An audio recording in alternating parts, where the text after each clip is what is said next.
The teacher's etheric body, and this should follow quite naturally as a result of his training, must be able to influence the physical body of the child, and the teacher's astral body, the etheric body of the child. The ego of the teacher must be able to influence the physical body or the astral body of the child. And now you will be rather taken aback, for we come next to the spirit self of the teacher, and you will be thinking that surely the spirit self is not yet developed. Nevertheless, such is the law.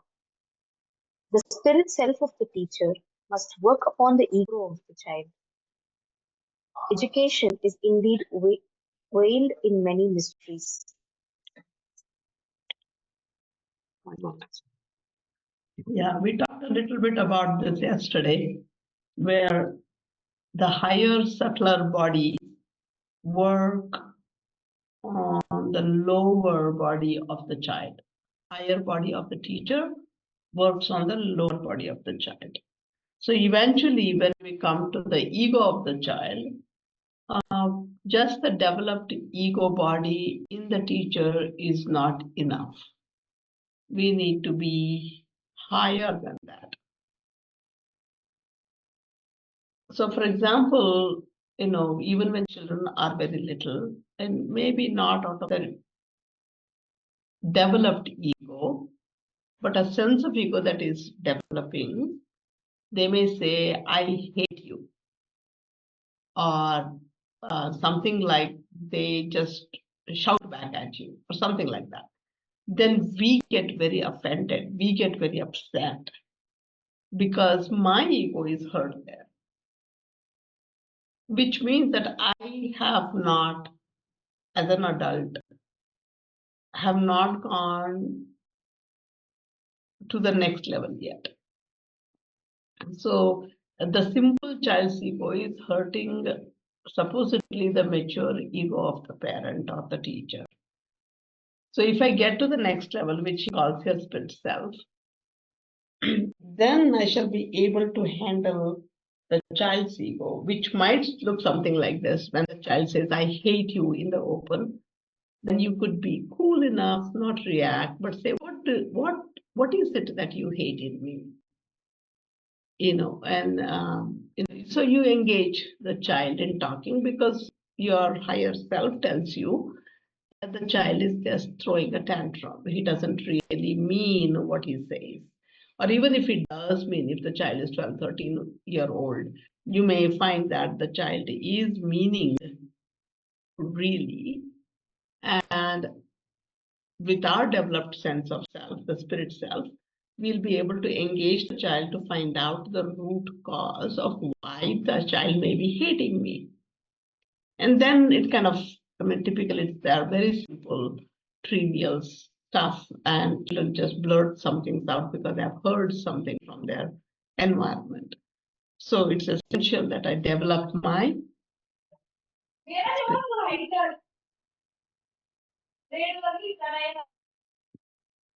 all right, Priyanka.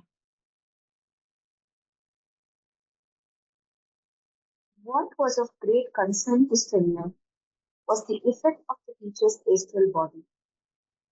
The soul forces of thinking, feeling, and willing, sympathies and antipathies upon the etheric body or life forces of the child.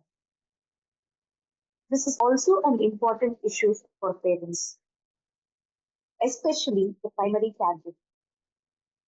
The astral body of the teacher must be of such a character and quality that he is able to have an instinctive understanding for whatever debilities there may be in the child's etheric body. By ridding him or herself of every trace of subjective reaction, the teacher educates his or her own astral body. Yeah, the last Again, sentence. The teacher educates his or her own astral body. It is not about the child. It is about balancing my own thinking, feeling, willing, my own polarities, sympathies and antipathies because the child, especially if you're considering a young child here, whose etheric body is developing, is being nurtured. And it has to be nurtured by the primary caregivers, by the parents, by the environment in the house. And if I see that something isn't going very well, then I need to find out what is it that I need to fix so the development of the etheric body is not hampered. So pausing and questioning and understanding is something that we need to do rather than just react. All right. Again, we come to the most important interplay between child and adult. It is a profound process, and the responsibility for the outcome rests on the self-development and education of the adult, not the child. Everything we do positively or negatively directly affects the karma, destiny of the child. Whatever karmic obstacles the child has to face in this life can be lessened or even removed through proper care and education exercised from early childhood until adulthood. This does not mean that we should take away all challenges or enable the child by being overindulgent. We should guide the child towards ever growing age appropriate independence. At the same time, we must try to unconditionally validate with all due respect, with all due respect, the individual essence. Sorry, Correct. At the same at the same time, we must try to unconditionally validate with all due respect the individual essence of the person before us. Young children begin to learn through their first educators, their parents. What a marvelous and challenging destiny is to be a parent. Yeah, and somehow it's become a pain these days. It is an opportunity, not that I'm here to control, groom, mold the child by just the from an intellectual level, but it is my destiny for some reason. I mean, if you read Steiner on some of the things he's told about karma, somewhere I have invited this being into my life, and this being has chosen me as a parent. So we are in that soul family, supposedly to be helping each other to evolve further. And that becomes apparent only when I can take time out to reflect, to introspect, and to understand this child before us. It's not that, I mean, he does say that whatever karmic obstacles the child has to face in this life can be lessened or even removed through proper care and education, exercise from early childhood until adulthood, which is about 21 years of age. So,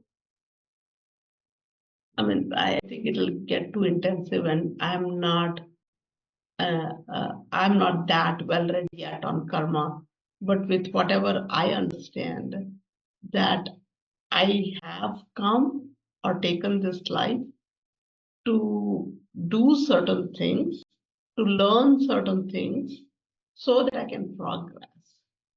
So learning certain things would be when I encounter certain things, which could be termed as karma. And it's not that, oh, it's my karma that I have to go through it. If I just go through it carelessly, then similar situations repeat in our lives. The patterns repeat. And we are not exhausting our karma, but we are accumulating more, because each time the pattern repeats, I'm cursing myself, I'm cursing the other person or the situation or the time or the family, whatever that is. So when the child is with us, and I understand that, yes, this child also has come with some karma, and I have some things. But if I can understand that part and help this child handle that situation appropriately, rather than complain, blame, escape, hide, whatever, if the children can be shown by examples, can be mentored, can be guided to handle certain situations in a certain way, then chances are such patterns don't repeat in the future, which means that I have exhausted that particular karma. I hope that makes sense. And that's some way we help the child to exhaust theirs so they can progress, evolve, know what is their life purpose, what is their destiny, and move towards it. And if you look at it, all the great saints, and if you look at the biographies, many of them had like pious parents, spiritual parents, and parents allowed them to do certain things. It's not that they did not do mistakes or did not suffer, but there were these mentors and guides which helped these individuals get out of the misery fairly quickly and evolve at a much higher rate. If not parents, they certainly had some gurus or some friends, somebody who kind of were there for them. So it is a marvelous and challenging destiny to be a parent, because I am exhausting certain amount of karma. I am also evolving. These children come to teach me certain things.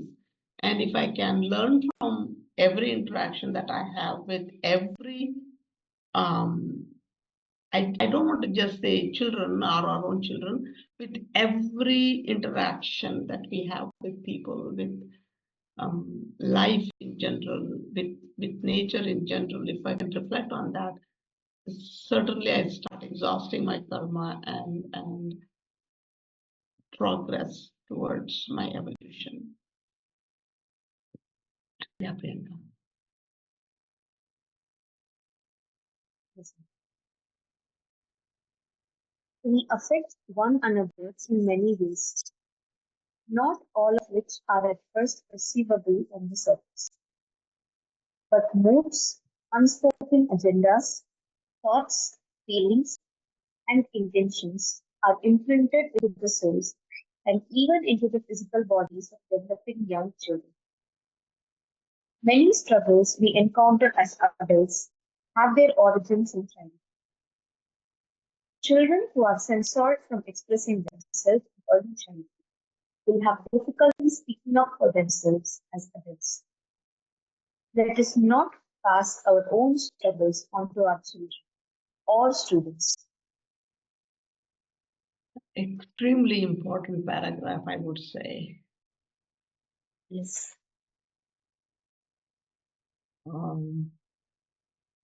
Every one of us Generational trauma. Yeah. Generational trauma. And intentionally or unintentionally, children do get influenced.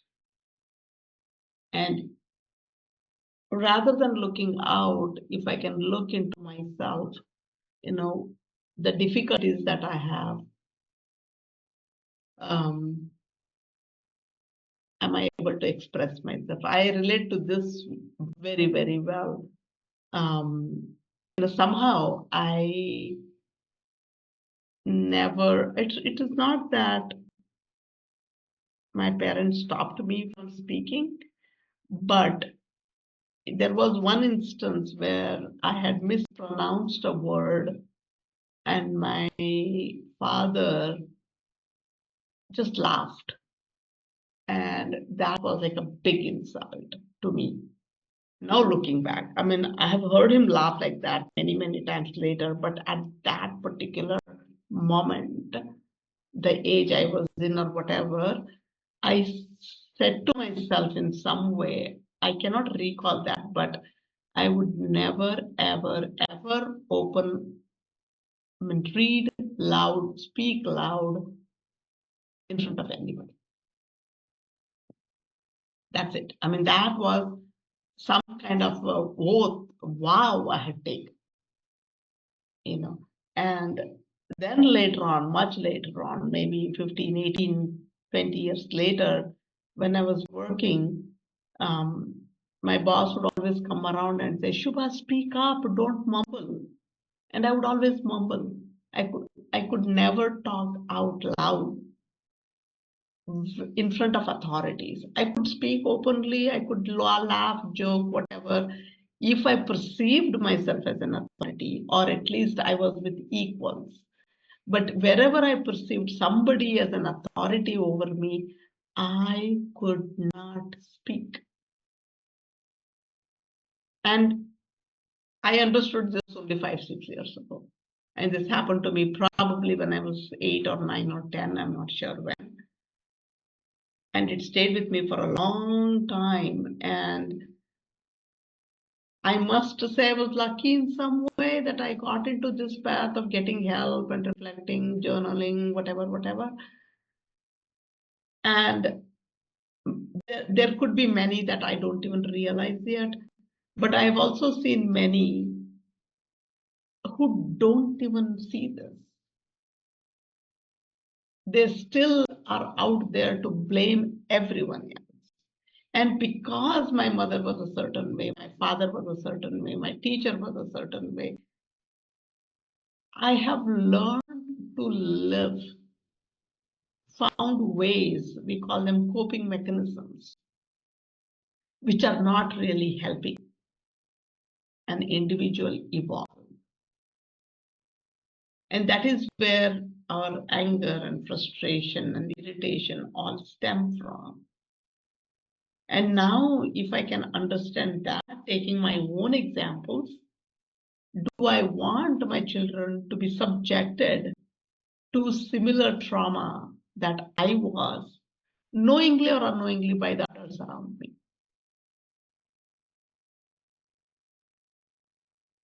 So something that we really need to look into deeply. There may be a few of us who are bindas, happy-go-lucky. We really don't get bothered by anything.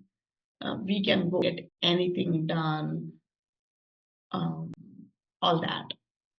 Then we could say we are on the spiritual journey. It's like Naga sadhus, okay, they don't care whether they have clothes on them or not, who is looking at them or not. They are just in their own world, detached from everybody.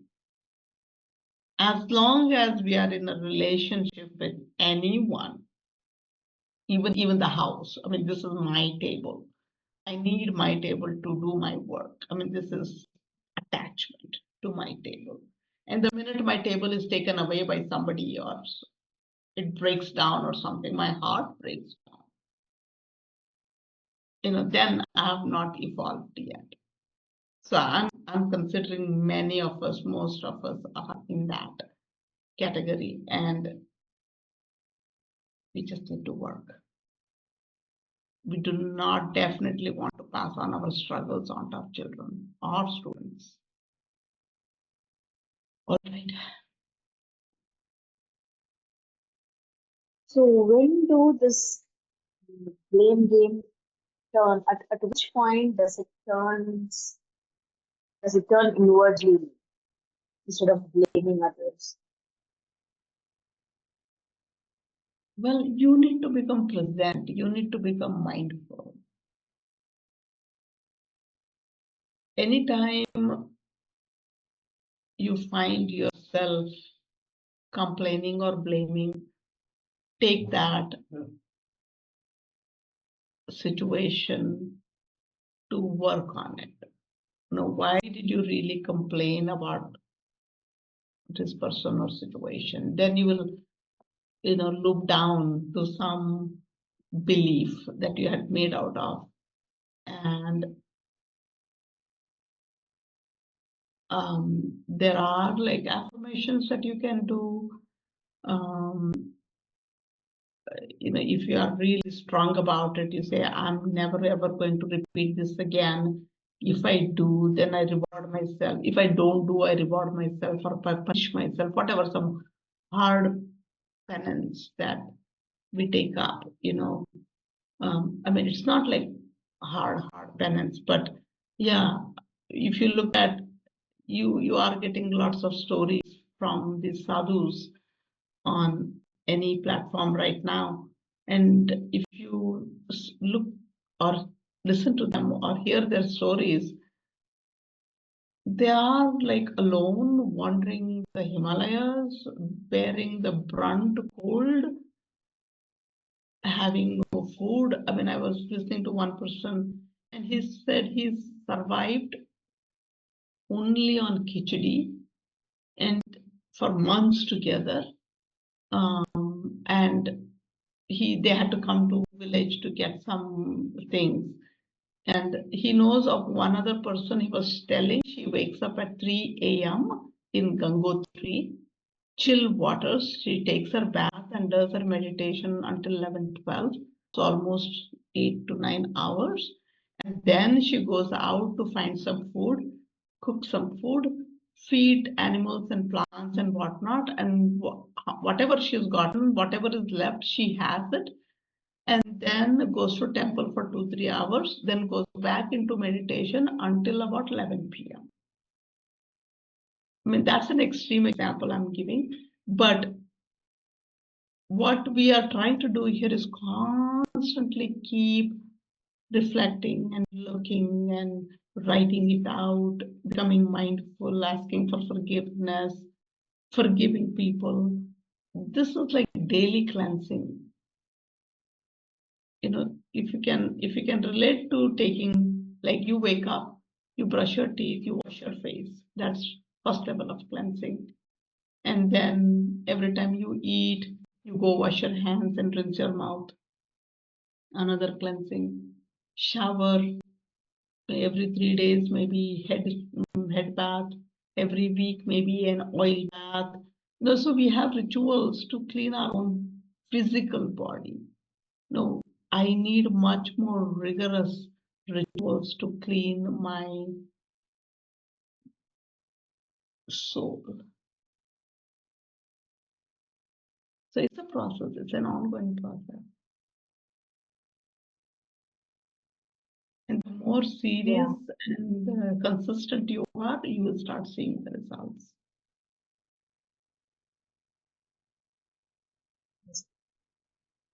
Yeah.